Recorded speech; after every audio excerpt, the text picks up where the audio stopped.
الرحيم ولا تباشروهن وأنتم عاكفون في المساجد تلك حدود الله فلا تقربوها كذلك يبين الله آياته للناس لعلهم يتقون صدق الله مولانا العظيم رب اشرح لي صدري ويسر لي امري واحلل عقدة من لساني يفقهوا قولي رب زدني علما اللهم آتنا وآتاكم علما نافعا آمين يا رب العالمين الصلاة والسلام عليك يا سيدي يا رسول الله وعلى آلك وأصحابك يا سيدي يا حبيب الله الصلاة والسلام عليك يا سيدي يا نبي الله وعلى آلك وأصحابك يا سيدي يا رحمة للعالمين حمد و صلات کی بعد معزز و حاضرین و سامعین،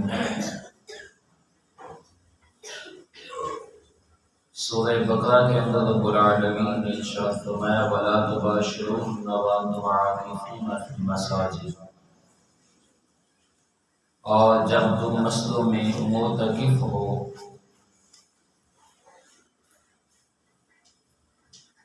تو کسی وقت اپنی بیویوں سے عمل زوجیت نہ کرو. تلک حدود اللہ فلا تقربوها، یہ اللہ کی حدود ہیں سو تم ان کے قریب نہ جاؤ. کذالک یبین اللہ آیاتہ، اللہ اسی طرح اپنی آیتیں لوگوں کو لیے بیان فرماتا ہے. للناس لعلهم یتقون، تاکہ وہ متقی بن جائیں. ان آیات کریمہ کے اندر رب العالمین نے معتکفین کے لیے احکام بیان فرمائے ہیں. معتکفین کے سب سے پہلے ہم نے یہ دیکھنا ہے کہ اعتکاف کسے کہتے ہیں. لغت کے اندر اس کا لغوی معنی ہے ٹھہرنا، اور اصطلاح میں اصطلاح شرع میں اس کا معنی ہے مسجد میں ٹھہرنا، مسجد میں رہنا، روزے سے رہنا، جماعت کو بالکل ترک کرنا، اور اللہ رب العزت سے تقرب کی نیت کرنا، اللہ رب العزت کا قرب حاصل کرنا. اور جب تک یہ معانی نہ پائے جائیں، یعنی اللہ تعالیٰ کے تقرب کی نیت نہ ہو، اللہ تعالیٰ کا قرب حاصل کرنے کی نیت نہ ہو، انسان روزے سے نہ ہو،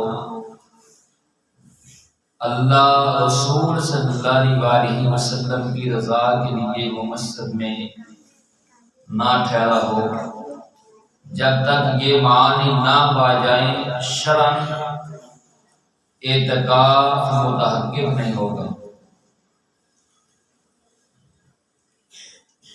لیکن مسجد میں رہنے کی شرط صرف مردوں کے اعتبار سے ہے، عورتیں مسجد میں اعتکاف نہیں کر سکتی.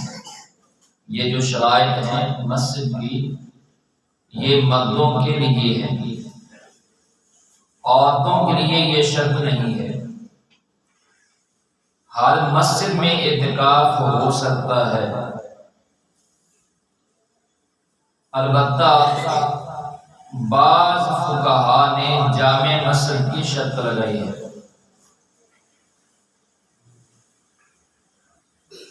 اعتکاف کی 3 قسمیں ہیں. ایک اعتکاف واجب ہوتا ہے، واجب وہ اعتکاف ہے جس کی نذر مانی جائے، منت مانی جائے۔ سنت مؤکدہ رمضان کے آخری 10 دنوں کا اعتکاف ہے، اور نفل جو اعتکاف سنت مؤکدہ ہے اس کی بھی وہی شرائط ہیں جو اعتکاف واجب کی ہے۔ واجب اعتکاف کی اور سنت مؤکدہ کی اعتکاف کی شرائط ایک ہے۔ ہاں، تیسرا نفل اعتکاف ہے۔ آپ جب بھی مسجد میں داخل ہوئے آپ نے اعتکاف کی نیت کر لی، جب تک آپ مسجد میں رہے دوسری عبادت کے ساتھ ساتھ آپ کو نفل اعتکاف کا بھی ثواب ملتا رہے گا، اس کے لیے روزہ شرط نہیں ہے۔ اعتکاف کے لیے چند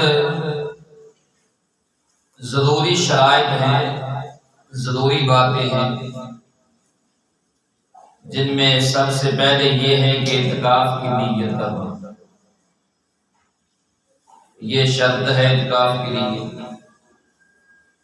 جس مسجد میں اذان اور اقامت ہو اور باجماعت نماز ہو اس میں اعتکاف کیا جائے۔ اعتکاف واجب میں روزہ شرط ہے،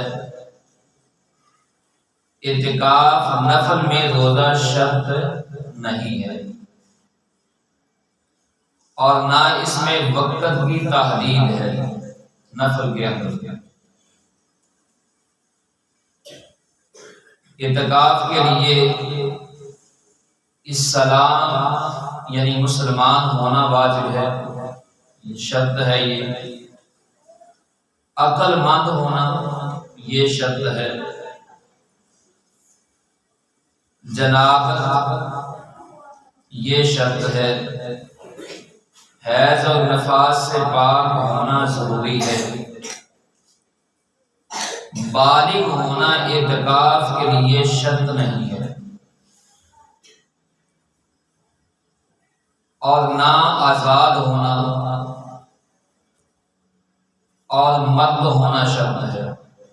عورتیں بھی اعتکاف کر سکتی ہیں، غلام بھی اعتکاف کر سکتا ہے۔ عورتیں گھر میں نماز کی جگہ کو اعتکاف کے لیے مخصوص کر لیں اور اس جگہ اعتکاف کریں، وہاں اعتکاف بیٹھیں۔ اعتکاف کے لیے چند باتیں جو ہیں یہ آداب اعتکاف میں سے ہیں۔ معتکف اچھی بات کے سوا اور کوئی بات نہ کرے۔ رمضان کے 10 دن اعتکاف کرے۔ سب سے افضل مسجد میں اعتکاف کرے۔ مسجد حرام ہے، مسجد نبوی ہے، جامع مسجد۔ قرآن اور حدیث کی تلاوت اور فقہ کی کتابیں پڑھنے میں مشغول رہے۔ حضور نبی مکرم صلی اللہ علیہ وآلہ وسلم اور دیگر انبیاء علیہ السلام کی سیرت اور حکایات صالحین کے پڑھنے میں مصروف رہے۔ اللہ عز و جل کا ذکر کرے، استغفار کرے، درود شریف پڑھے، زندگی کی قضا نمازیں اور نوافل پڑھے۔ جن باتوں میں گناہ نہ ہو ان باتوں کے کرنے میں بھی کوئی حرج نہیں ہے۔ ہمارے ہاں بعض لوگوں کا یہ ذہن بنا ہوا ہے کہ اگر معتکفین کسی مسجد میں 2 4 5 10 معتکفین بیٹھے ہیں، اگر وہ آپس میں دینی گفتگو بھی کر رہے ہوں، کئیاں بابیاں ایک عجیب سی عادت ہے اب دیکھو جی اعتکاف کی جڑے نے گلاں ہی کیتی جاندے نے تے مسیتے بیان دا فائدہ نہیں ہے۔ اعتکاف بیٹھے تو بھی جن باتوں سے شریعت نے منع نہیں کیا، آپ کون ہوتے ہو منع کرنے والے؟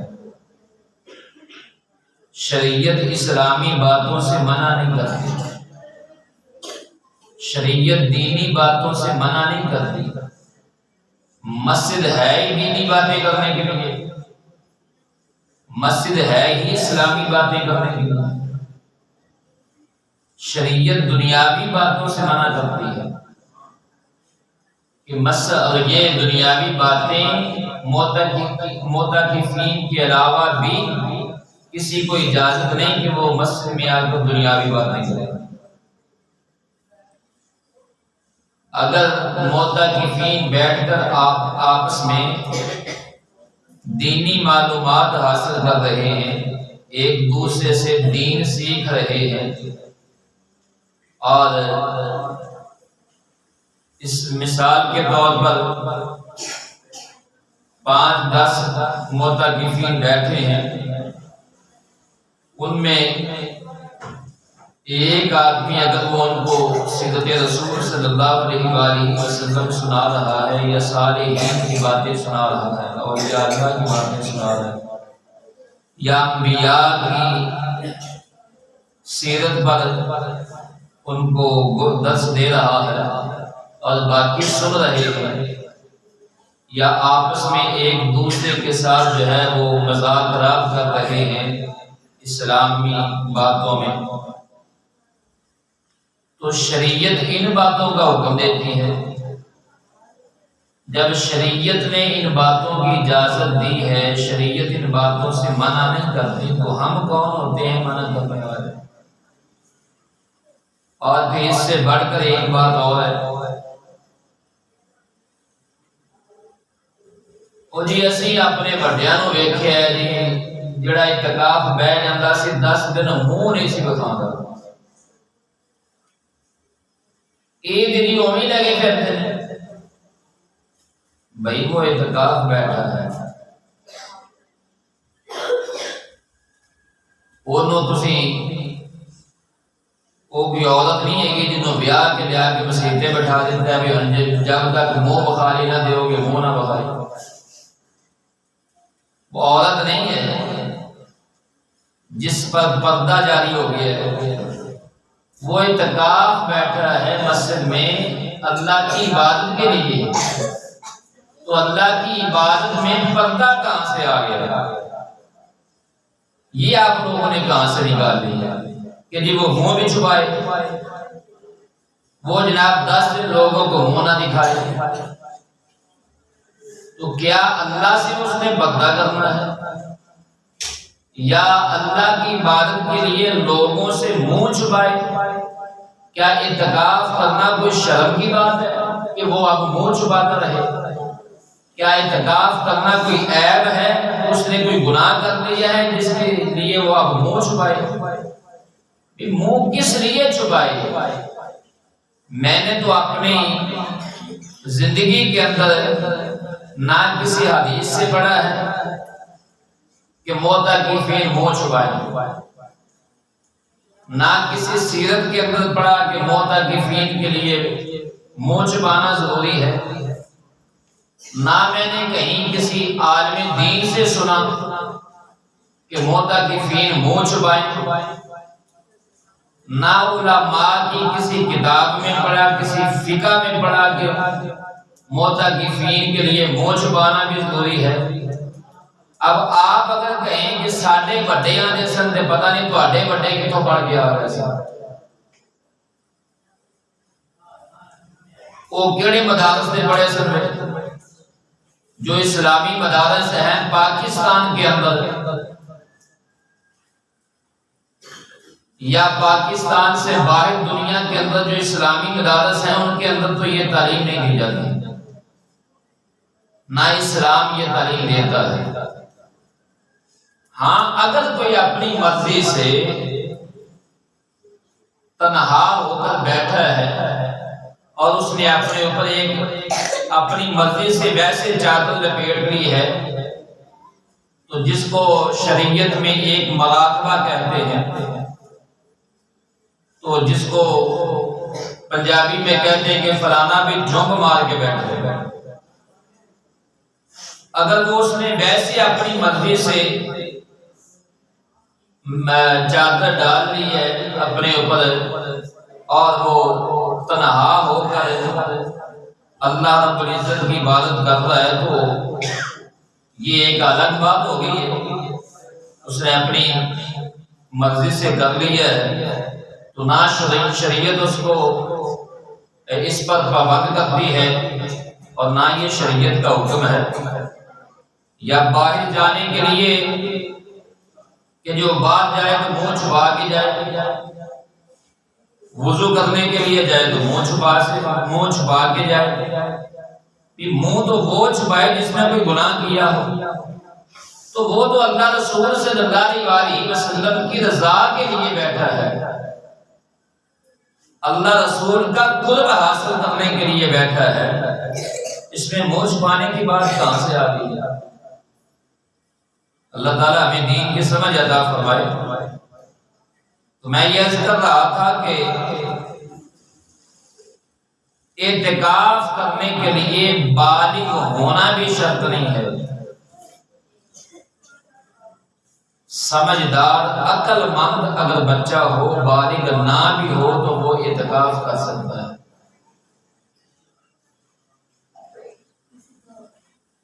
اور اعتکاف کرنے کے لیے یہ بھی ضروری نہیں ہے کہ جو آدمی قرآن مجید پڑھا ہوا ہو یا حافظ ہو بس وہی اعتکاف کرے، دوسرے اعتکاف نہیں کر سکتا۔ یہ ایک آدمی اگر قرآن مجید نہیں پڑھا ہوا تو اعتکاف تو وہ بھی کر سکتا ہے، چاہے وہ نازلہ قرآن نہیں پڑھا ہوا، وہ باقی اذکار کرتا رہے گا، نوافل پڑھتا رہے، باقی اذکار کرتا رہے، اگر وہ اردو جانتا ہے تو اسلامی کتابیں پڑھتے رہے، حدیث پڑھے، سیرت رسول پڑھے، سیرت صالحین پڑھے، سیرت انبیاء پڑھے، اور دین کی دوسری ضروری باتیں جو ہے اگر وہ سیکھنے کی کوشش کرے، اللہ نے اسے 10 دن کے لیے وقت دے دیا ہے، دن رات 24 گھنٹے اس کے پاس وقت ہے، وہ اسے چاہیے معتکفین کو کہ جتنا ہو سکے وہ دین کی ضروری باتوں کا علم حاصل کرے اور عبادت الہی میں وہ مصروف رہے۔ اعتکاف کرنے والا خود کو دنیا کے مشاغل سے الگ کر دے، دنیا کے مشاغل سے الگ کر کے بالکل عبادت الہی کے سپرد کر دیتا ہے۔ اور اعتکاف کے ایام میں بندہ فرشتوں کے مشابہ ہوتا ہے، فرشتہ نہیں ہوتا ہے، فرشتوں کے مشابہ ہوتا ہے، جو اللہ کی بالکل معصیت نہیں کرتے۔ اسی طرح معتکفین بھی ان 10 دنوں میں اللہ تعالیٰ کی معصیت سے بچا رہتا ہے، یعنی گناہوں سے، غلطیوں سے بالکل بچا رہتا ہے، وہ ہر وقت مسجد میں ہے، اللہ تعالیٰ کے احکام پر جو عمل کرتے ہیں، اللہ تعالیٰ کی معصیت سے بچے رہتے ہیں اور دن رات اس کی تسبیح کرتے ہیں، تسبیح کرنے میں مشغول رہتے ہیں، نمازی نماز پڑھ کر مسجد سے چلے جاتے ہیں، لیکن معتکف اللہ کے گھر کو نہیں چھوڑتا اور وہیں دھرنا مار کر بیٹھا رہتا ہے، تو اس کے لیے اللہ کی عطا اور رحمت زیادہ متوقع ہے معتکفین کے لیے، کیونکہ وہ ہر وقت اللہ کے گھر میں ہے، بالکل دنیا کے مشاغل سے اس نے اپنے آپ کو الگ کر لیا ہے، اللہ کے گھر میں بیٹھ گیا ہے، دنیا کی باتوں کو چھوڑ دیا، دنیا کے کاموں کو چھوڑ دیا، دنیا کے مشاغل سے وہ بالکل اپنے آپ کو اس نے الگ کر لیا ہے، صرف اللہ کا قرب حاصل کرنے کے لیے اللہ کے گھر میں بیٹھا ہے۔ تو یہ ایسے ہے جیسے فرشتوں کی مشابہ ہے۔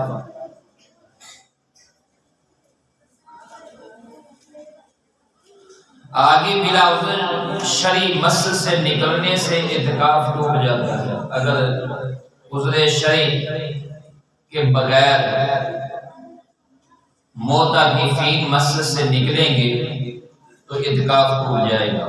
اب وہ عذر شرعی کیا ہے؟ کیا کیا عذر ہیں جن کی وجہ سے معتکف مسجد سے نکل سکتا ہے؟ بول و براز ہے کے لیے نکل سکتا ہے، یعنی پیشاب پخانہ کے لیے، اور جمعہ پڑھنے کے لیے جانا عذر شرعی ہے، یعنی جس مسجد میں وہ بیٹھا ہے وہاں جمعہ نہیں ہوتا، اس مسجد میں دوسری مسجد میں وہ جمعہ کی نماز ادا کرنے کے لیے جا سکتا ہے۔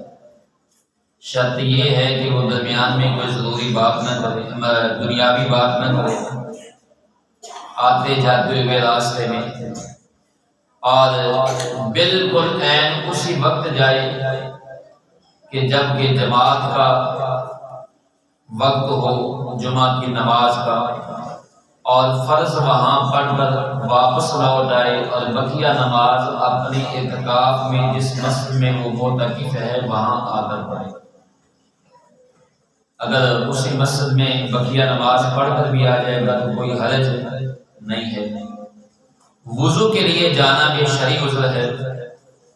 کھانے پینے اور سونے کے لیے مسجد سے باہر جانا جائز نہیں ہے۔ کھانے پینے کے لیے مسجد سے باہر نہیں جا سکتا، سونے کے لیے وہ مسجد سے باہر نہیں جا سکتا۔ جان اور مال کو بچانے کے لیے مسجد سے جانا جائز ہے، یعنی خدا نخواستہ مسجد میں کوئی ایسا خطرہ لاحق ہو گیا، جان جا سکتی ہے،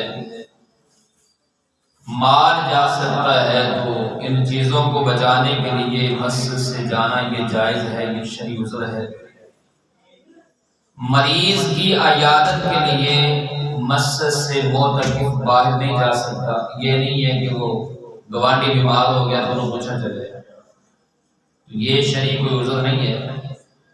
نماز جنازہ پڑھنے کے لیے مسجد سے باہر گیا تو اعتکاف فاسد ہو جائے گا، نماز جنازہ کے لیے بھی وہ نہیں جا سکتا۔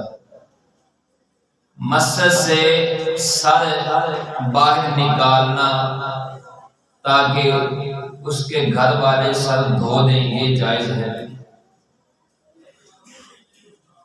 ٹھنڈک حاصل کرنے یا صفائی حاصل کرنے کے لیے مسجد سے غسل کرنے کے لیے جانا، اس میں اختلاف ہے علماء کا۔ بعض کہتے ہیں کہ معتکف غسل کر سکتا ہے، بعض نے کہا کہ معتکف بغیر شرعی عذر کے غسل نہیں کر سکتا، یعنی ٹھنڈک حاصل کرنے کے لیے یا صفائی حاصل کرنے کے لیے وہ غسل نہیں کر سکتا۔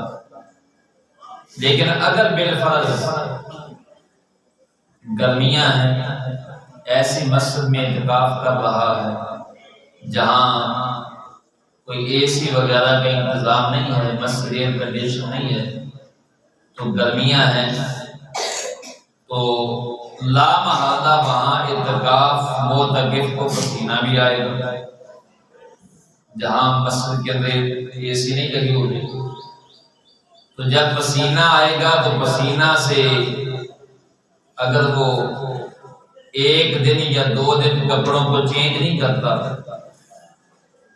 تو پسینے سے بدبو بھی پیدا ہو جائے گی، اور بالفرض وہ کپڑے چینج کر لیتا ہے لیکن وہ جسم کو صاف نہیں کرتا، تو 2-4 دن کے بعد پسینے کی وجہ سے جسم کے اندر سے بھی پسینے کی سمیل آنا شروع ہو جائے گی۔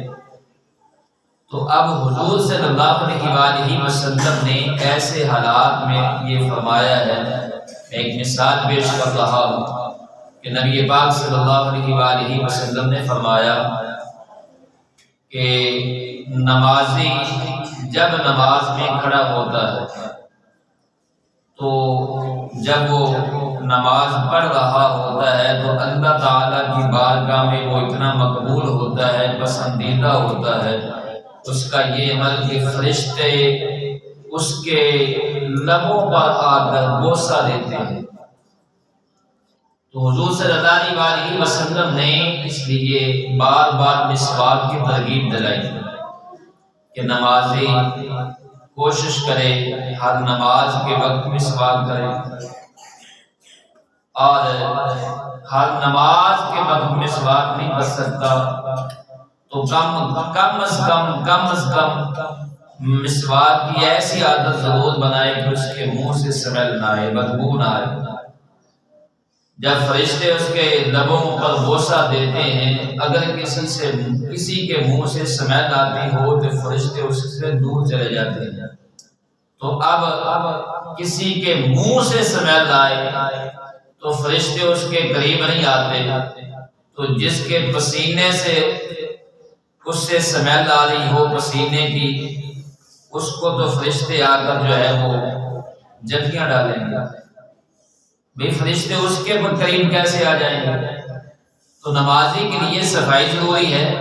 اگر ایسے حالات ہیں تو معتکف اپنی صفائی کے لیے اس سمیل کو، پسینے کے سمیل کو دور کرنے کے لیے نہا سکتا ہے، تاکہ اللہ تعالیٰ کا اس نے قرب حاصل کرنا ہے۔ تو اللہ کا قرب حاصل کرنے کے لیے انسان کا صاف ستھرا ہونا ضروری ہے۔ حضور صلی اللہ علیہ وسلم نے فرمایا اللہ خود پاک ہے اور اللہ تعالیٰ پاکی کو پسند فرماتا ہے۔ تو یہ نہیں ہے کہ معتکف ایسے حالت ایسی جگہ مسجد میں اعتکاف کر رہا ہو جہاں کوئی اے سی وغیرہ کے انتظام نہیں ہے۔ ظاہر ہے یہ ہمارا پاکستان ہے، کوئی دوسرا ملک تو نہیں ہے کہ جہاں لائٹ نہیں جاتی، تو یہاں تو گھنٹہ کے اعتبار سے لائٹ جاتی ہے، بلکہ جب گرمیاں آ جائے تو زیادہ جاتی ہے۔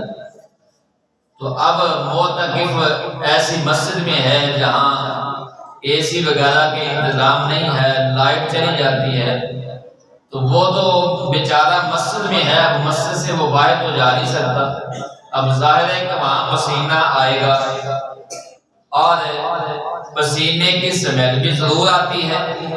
اگر وہ 2 4 دن 5 دن اگر وہ نہیں نہاتا تو پسینے کی سمیل سے ساتھ جو نمازی کھڑا ہوتا ہے اس کو بھی گھن آتی ہے۔ نمازی کو ساتھ کھڑے ہوتے سمیل آنا شروع ہو جاتی ہے۔ تو ایسے حالات میں تو وہ اگر اسی طرح ہی بیٹھا رہے گا تو شاید اس کی وجہ سے باقی نمازی بھاگ جائیں۔ بھی یہ وہ ساتھ نمازی کھڑا ہونے والا بیچارہ تنگ ہو جائے گا کہ میں کس مصیبت میں پھنس گیا۔ تو لہذا ایسے حالات میں یا ایسی حالت میں اگر معتکف اپنی صفائی کا خیال نہیں رکھے گا تو وہ جس مقصد کے لیے بیٹھا ہے وہ مقصد فوت ہو جائے گا۔